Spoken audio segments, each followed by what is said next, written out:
ஒரு பொங்கல் திருநாள். அந்த பொங்கல் அன்னைக்கு நைட் ஷோ படம் பார்க்குறேன். படம் பார்த்துட்டு நைட்டு 1 மணிக்கு 1:15க்கு படம் விடுது. அதுக்கப்புறம் நானும் என்னுடைய நண்பரும் அந்த படத்தை பற்றி பேசுகிறோம், டீ குடிக்கிறோம், டீ குடிக்கிறோம், பேசுகிறோம் அப்படின்னு இருந்து அதிகாலை 5:30 மணி வரைக்க அந்த படத்தை பற்றி ஸ்லாகிக்கிறோம். இந்த சீனை பார்த்தீங்களா, இந்த வசனத்தை பார்த்தீங்களா, என்னங்க இப்படி ஒரு கிளைமாக்ஸ் அப்படின்னு. அப்படி ஒரு நைட் ஷோ பார்த்துட்டு அன்றைய இரவு முழுக்க அந்த படத்தினுடைய தாக்கத்திலிருந்து மீளாமல் இருக்க செய்த படம். இன்னும் சொல்லப்போனால் அந்த படத்தை எப்போது பார்த்தாலும் என்னால் மீளவே முடியாது. அப்படி ஒரு படம் தான் பாரதி கண்ணம்மா. அந்த பாரதி கண்ணம்மாவை படைத்த சேரன் சார் போல ஒரு சிறந்த இயக்குனர்கள் அப்படின்னு இன்னைக்கு அப்படியான ஒரு உணர்வு பூர்வ படங்களை கொடுப்பவர்கள் அரிதினும் அரிதாயிட்டாங்க அப்படிங்கிறத உறுதியாகவே சொல்ல முடியும். மதுரை பக்கம் சிவகங்கை பக்கத்தை சேர்ந்த சேரன் அவர்கள், அவங்க அப்பா ஒரு தியேட்டரில் ஆப்ரேட்டராக இருந்து அப்போ சிவாஜி மேலே கொண்ட காதல், சிவாஜி நடிப்பின் மீது கொண்ட காதல் அப்படின்னெல்லாம் வளர்ந்த சேரன் சார் சினிமா தான் நமக்கு அப்படின்னு வராரு. அப்படி வந்த பிற்பாடு இங்கே அங்கேன்னு பல விஷயங்கள் அலைகிறாரு. ஒரு கட்டத்தில் கே.எஸ். ரவிக்குமார் சார்கிட்ட சேர்றாரு, விக்ரமன் சார்கிட்ட சேர்றாரு. அதற்கு பிறகு அப்படியே முள்ள வந்து படம் தயாரிக்கிறாரு. பங்கஜ் புரொடக்ஷன்ஸ் அப்படின்னு ஒரு தயாரிப்பு நிறுவனம் அப்போ இருந்தது. அந்த தயாரிப்பு நிறுவனத்துக்கு கதை சொல்லி பார்த்திபன் சாரை நடிக்க வைக்கிறாரு. ஒரு பிரபலமான நடிகர் மட்டும் இல்லாமல் ஒரு மிகப்பெரிய இயக்குனராக இருந்த பார்த்திபன் சாரை ஹேண்டில் செய்து பாரதி கண்ணம்மாவை படைக்கிறார் அவர். அந்த சமயத்தில் அந்த கதை புது விதமாக பரிமாறப்பட்டது. ஒரு சாதிய விஷயத்தை வேறு ஒரு விதமாக அவர் பார்த்த பார்வையும், காதலை பற்றி வேறு ஒரு விதமாக அவர் ஆழ்ந்து பார்த்ததும் தான் அந்த படத்தினுடைய வெற்றிக்கு முக்கிய காரணம். பாரதி கண்ணம்மாவில் உடன்கட்டை ஏறுதல் அப்படின்னு ராஜாராம் மோகன் தேசாய் காலத்தில் இதெல்லாம் நம்ம சொல்லிட்டு இருக்கிறோம். அந்த கணவர் இறந்துட்டாக்கா மனைவி உடன்கட்டை ஏறுவாங்கன்னு. அப்படி ஒரு காதலி இறந்து விட அந்த காதலன் உடன்கட்டை ஏறுகிறான் அப்படிங்கிற அந்த கிளைமாக்ஸை வச்சுக்கிட்டு தான் இந்த படத்தையே பண்ணியிருக்கலாம் அப்படின்னு தான் எனக்கு தோணுது. அந்த அளவுக்கு இது பேசப்பட்டது. கிளைமாக்ஸ் இப்படி வேணாம் அப்படின்னு சொல்லி பார்த்திபன் சார் சொன்னதாகவும், 2 விதமாகவே கிளைமாக்ஸ் எடுப்போம் அப்படின்னு சொல்லி கடைசியில் சேரன் சார் சொன்னபடியே கிளைமாக்ஸ் இருந்தது. அது எல்லோருக்கும் பிடித்தது அப்படின்னு சொல்லப்படும்.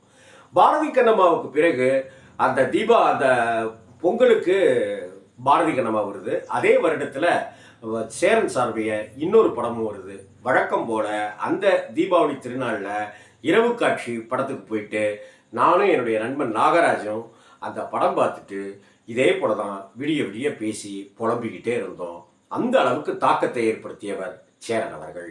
அந்த படம் பொற்காலம் அப்படிங்கிற திரைப்படமும் ஒரு மண்பாண்டம் செய்கிற அந்த வாழ்க்கையினுடைய விஷயங்களையும், தறி நெசவு செய்கிற அந்த குடும்பத்துக்குமான ஒரு விஷயத்தையும், அவங்களுடைய வாழ்வியலையும், கிராமிய சூழலையும், வாய் பேச முடியாத தங்கை கொண்ட முரளியையும், குடித்து கொண்டே இருக்கிற அப்பா மணிவண்ணன் கதாபாத்திரத்தையும், மீனா கதாபாத்திரத்தையும், வடிவேலு கதாபாத்திரத்தையும் அவர் செதுக்கி பண்ணின விஷயங்கள் மறக்கவே முடியாதது அப்படின்னு தான் சொல்லணும்.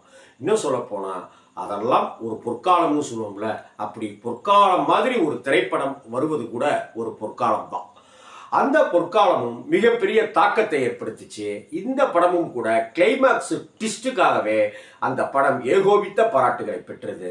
இந்த 2 படங்கள் மூலமாகவே சேரன் அவர்கள் முன்னணி டைரக்டராக மட்டும் இல்லாமல் முக்கியத்துவம் கொண்ட டைரக்டராக, நல்ல படைப்புகளை தரணும்னு ஆசைப்படுற டைரக்டர்கள்னு ஒரு லிஸ்ட் போடுவோம் இல்லையா, அப்படியான ஒரு பட்டியலில் சேரன் சார் இந்த 2 படங்களையே சேர்ந்துட்டாரு அப்படின்னு தான் சொல்லணும். அதற்கு பிறகு அவர் எடுத்த தேசிய கீதம் மாதிரியான படமாக இருக்கட்டும், அதை அடுத்து வந்த ஆட்டோகிராஃப் மாதிரியான படம் இன்னும் பல தாக்கத்தை ஏற்படுத்துச்சு அப்படின்னு தான் சொல்லணும். கல்யாணம் ஆக போகுது, தான் வாழ்க்கையில் சந்தித்த சின்ன வயசில் ஒரு விடலைத்தனத்தில் காதலித்த, அந்த காதல்னே சொல்லலாமா என்னென்னலாம் தெரியாத அந்த பெண்களை நோக்கி ஒருத்தன் பயணப்படுறான். அவங்களுக்கு எனக்கு கல்யாணம் வாங்கன்னு பத்திரிகை கொடுக்குறாங்கிறதே ஒரு புது கான்செப்டாக இருந்துச்சு. இந்த படம் பார்த்துட்டு நிறைய பேர் நெகிழ்ந்து அழுததும் நடந்திருக்கு.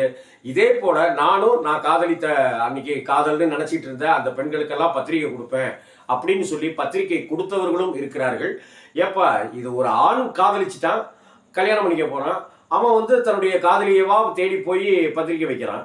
இதே போல் ஒரு பொண்ணு தான் காதலிச்ச ஆண்களை எல்லாம் தேடி போய் பத்திரிக்கை கொடுத்தாக்க அப்படிலாம் படம் எடுப்பீங்களாயா அப்படின்னு அந்த பக்கமாக இருந்து கேட்டவர்கள் எல்லாம் கூட உண்டு. ஆனால் அதையெல்லாம் தாண்டி ஆட்டோகிராஃப் அப்படிங்கிறது சேரன் செல்லுலாய்டில் எழுதிய ஆட்டோகிராஃப் அப்படின்னு தான் நான் சொல்லுவேன். அதை பற்றி நான் வந்து ஒரு பக்க அளவுக்கு நான் வந்து ஒரு பேப்பரில் நான் ஒரு கட்டுரை எழுதியிருந்தேன். நான் திருநெல்வேலியில் பணியாற்றி கொண்டு இருக்கும்போது சேரன் சார் வந்தப்போ அவரை நான் பேட்டி எடுத்தேன்.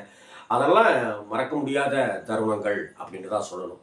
சேரன் சார் மேலே ஒரு மதிப்பு, ஒரு மரியாதை ஒன்று ரசிகர்கள்கிட்ட இருந்துச்சு. ரசிகர்கள் சேரன் அப்படின்னு போடும்போது கைத்தட்டுறதுங்கிறது ஒரு வெகுஜன படைப்பாளியாக இல்லாத ஒரு சேரனுக்கு அவருடைய கௌரவமான படைப்புகளுக்கான கைத்தட்டல்களாக அமைஞ்சுது.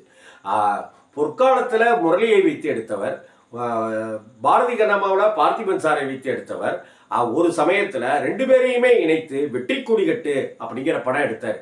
இன்னைக்கு வெளிநாட்டுக்கு போகிறவங்களுக்கு என்னென்ன மோசடிகள்லாம் நடக்குது, வெளிநாட்டுக்கு அனுப்பிச்சி விட்றேன் அப்படின்னு சொல்லிட்டு என்னென்ன வகையிலலாம் பண மோசடிகள் நடக்குதுங்கிறத அவங்க எந்தெந்த கஷ்டங்களுக்கு நடுவுலலாம் இந்த பணங்காசை புரட்டி அவங்களுக்கு தராங்க அப்படிங்கிற விஷயத்தை எல்லாத்தையும் பொலேர்னு சொன்ன வெற்றி கொடிகட்டு நம்ம வாழ்க்கையில் மறக்க முடியாத ஒரு கல்வெட்டு அப்படின்னு தான் சொல்லணும். அதை விட முக்கியமான ஒரு படைப்பா தவமாய் தவமிருந்துன்னு ஒரு படத்தை சேரன் சார் உண்மையிலேயே தவமிருந்து தான் அந்த படைப்பை கொடுத்தார் அப்படின்னு சொல்லணும். தவமாய் தவமிருந்து படத்தில் சேரன் கதாநாயகன் அப்படின்னு நம்ம நினச்சி தான் உள்ளே போயிருப்போம். ஆனால் கதையின் நாயகன் வந்து அந்த ராஜிகரன் கதாபாத்திரம் தான் அப்படிங்கிறதையும், ராஜிகரன் சாரை தவிர வேற யாருமே அந்த கதாபாத்திரத்தை அவ்வளவு இயல்பாக அந்த அப்பாவாகவே வாழ்ந்திருக்காரு அப்படின்னு தான் சொல்லணும். ஒரே ஒரு ஊருக்குள்ள ஒரே ஒரு அம்மா அப்பா, அந்த பாடல் அன்னைக்கு எல்லோருடைய அந்த பாட்டை கேட்கும்போது எல்லோருடைய கண்களில் இருந்தும் கண்ணீர் வந்தது. ஒவ்வொருவரும் தன்னுடைய தகப்பனை நினைத்து கொண்டார்கள் அப்படின்னு தான் அந்த படத்தை சொல்லணும். அந்த படத்தை நான் ஒரு 30 தடவை மேலே பார்த்துருப்பேன். நானும் என்னுடைய நண்பன் மதுரையில் தினமலரில் வேலை பார்த்தேன் கார்த்திக்கும் நானும் அவனும் சேர்ந்தே அங்கே திருநெல்வேலியில் தேட்டருக்குள்ளே போய் அடிக்கடி இந்த படத்தை பார்ப்போம். தவமாய் தவமிருந்து போய் பார்ப்போம். அவன் மதுரை, நான் திருச்சி, எங்கள் அப்பா அங்கே, இவங்க அம்மா எல்லாருமே இங்கே. ஊருக்கு போக முடியாத இதுக்கு அப்பாவை போய் பார்த்த மாதிரி தவமாய் தவமிருந்து திரைப்படம் வந்து அப்படித்தான் அப்பா அம்மாவை பார்த்த சந்தோஷத்தை, ஒரு மனசு நிம்மதியை, நிறைவை கொடுத்துச்சு. இன்னும் சொல்லப்போனால் இந்த தவமாய் தவமிருந்து படத்தை பார்த்துட்டு நிறைய பேர் தன்னுடைய அப்பாக்களை நல்ல விதமாகவும் அம்மாவை நல்ல விதமாகவும் மனைவியுடன் அவ்வளவு வாஞ்சியாகவும் குழந்தைகளுடன் நல்ல விஷயங்களை சொல்லி வளர்ப்பவர்களாகவும் மாறி இருக்காங்க அப்படிங்கிறத நான் உறுதியாக சொல்ல முடியும். அந்த அளவுக்கு அந்த படம் மிகப்பெரிய தாக்கத்தை ஏற்படுத்திடுச்சு. காதலிச்சதை கைப்பிடிக்கணுங்கிறதுக்காக ஓடி போய் என்னென்ன கஷ்டமெல்லாம் பட்டு திரும்ப வந்து சேர்த்துக்கிற ஒரு சூழ்நிலை, அதை அடுத்து அவர்கள் வளருகிற இடம் அப்படின்னு அந்த படம் நம்மளுடைய தெருவில் நடக்கிற ஒரு வாழ்க்கையை அப்படியே கண்ணீரும் கம்பளையுமாக வேர்வை வழிய சொன்ன படம் தான் தவமாய் தவமிருந்து. இப்படி பல படங்கள், அவருடைய சேரனுடைய படங்கள் இன்னமும் நம்ம மனசுல பசுமரத்து ஆணி போல பச்சை குத்தப்பட்ட படங்கள் அப்படின்னு தான் சொல்லணும். சேரன் அப்படிங்கிற அந்த மகத்தான கலைஞர் தோத்து போயிட்டாரா அப்படின்னு சொன்னாக்க நான் தோத்து போயிட்டதாலாம் நினைக்க மாட்டேன். ஏன்னா சேரன் சாரை இப்போ நல்லபடியாக அவரை கொஞ்சம் அவருடைய சுதந்திரத்தோடு கொடுத்தாக்க நல்ல படைப்புகளை சேரன் அவர்களால் இப்போவும் தர முடியும். இன்னைக்கு இருக்கிற ட்ரெண்டுக்கு தேவை உண்மை, இன்னைக்கு இருக்கிற யூத்துக்கு தேவை சத்தியம், இன்னைக்கு இருக்கிற இளைஞர்களுக்கு தேவை எது காதல், சரியான காதல் அப்படிங்கிற புரிதல் இல்லாத ஒரு இக்கட்டான ஒரு சங்கட நிலை இருக்கு. இதற்கெல்லாம் ஒரு நல்ல வார்ப்பாக கதை மாந்தர்களை உருவாக்கி படைப்புகளை தருவதில் சேரன் எப்போதுமே கொடிநாட்டி நிற்பவர் தான் அப்படின்னு நான் உறுதியாக நம்புகிறேன். நான் I love you Cheran sir அப்படின்னு சொல்கிற இந்த தருணத்தில் பிறந்தநாளை கொண்டாடுகிற சேரன் சாருக்கு ரிலாக்ஸ் வித் ராம்ஜி டீம் சார்பாக மனமார்ந்த வாழ்த்துக்களை தெரிவிச்சுக்கலாம். வணக்கம் சேரன் சார், பிறந்தநாள் வாழ்த்துக்கள் சேரன் சார்.